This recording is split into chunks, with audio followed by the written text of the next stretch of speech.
Welcome.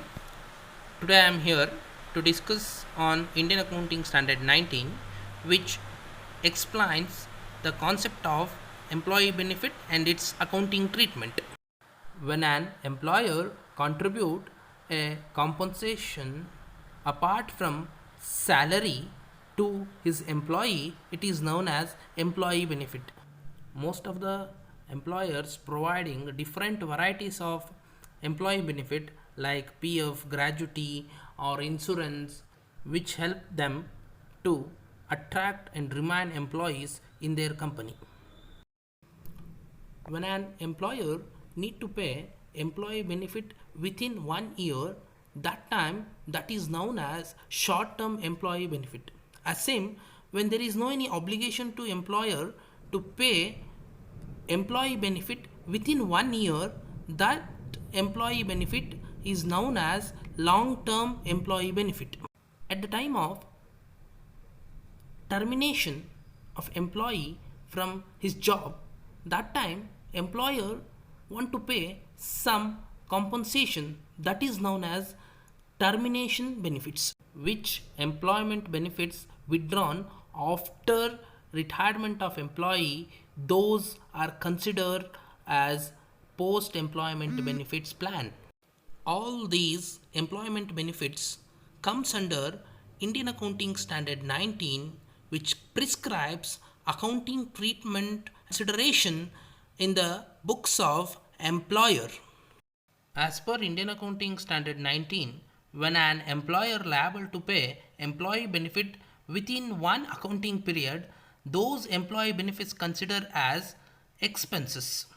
If he is liable to pay in a future accounting period, those considered as liability for the firm.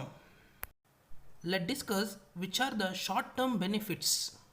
See, when employer paying his employee in his absence, like casual leave, sick leave, maternity leave, or in any holidays, he's paying salary, those benefits or those expenses is considered as short term benefits. Some companies are following a practice to pay incentives for each year to their employees, like bonus plan or profit sharing.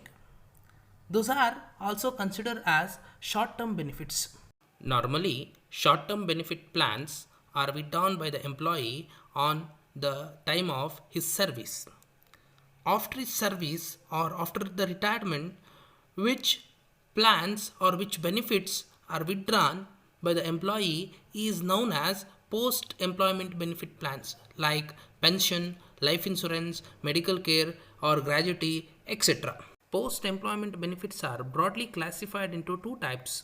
One is defined contribution plan and another one is defined benefit plan. Where defined contribution plan is anticipating a defined contribution from the employee, like employee want to pay a fixed cost or fixed percentage of a amount from his salary. In this plan, when employee is withdrawing the contribution plan, that time there is no a guaranteed benefit. It means on the basis of actuarial method or actuarial risk, or in layman word we can say the market changes, the amount of the plan will differs. A defined contribution plan is more beneficial for employer because the all investment risk bared by the employee only. Please note down, provident fund and superannuation funds are comes under defined contribution plan. These benefit plans are not creating obligation with the entity to pay a guaranteed benefit, but defined benefit plans are creating obligation by a disclosure in the financial statement regarding defined benefit or a fixed benefit. Here, employer is liable to provide the agreed benefits to its current and former employees in the manner of pension, gratuity, or post medical benefits, etc. When we are trying to understand the risk faced by the employer and employee regarding benefit plans, we need to know actuarial valuation. Actuarial valuation is nothing but calculation of present value with the reference of financial fluctuations and demographical changes in present situation.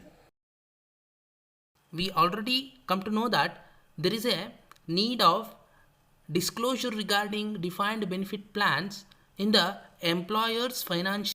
In this type of employee benefit, the employee and employer need to contribute a same amount or a defined amount for future withdrawal. Some entities establish a trust for employee benefit plans and they collect the amount by the employee and they also contribute amount for that trust. Employer can borrow that amount which collected under benefit plans in the trust for a less interest or less cost. Therefore, employer need to show the estimation regarding amount using the actuarial techniques and they want to show the any loss or gain by the investment. They also disclose the service cost which incurred towards defined benefit plans. Employer want to calculate the gain or loss by the settlement of benefit plan. In some circumstances, the employer terminate their employees for some reasons. In that time, the employer need to disclose the cost which incurred for the termination. It means paying some salary for a specific notice period or any other benefit paid to him like that.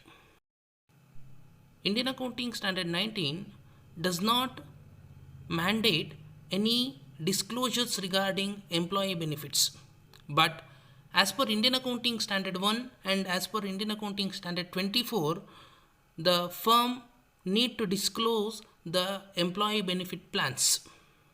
Let me know what are some major difference in Indian Accounting Standard and IAS 19. See, in Indian Accounting Standard, there is a recognition of gain and losses in comprehensive statements. Under Indian Accounting Standard 19, there is an immediate recognition of cost which incurred for employee benefit plans. Also, there is a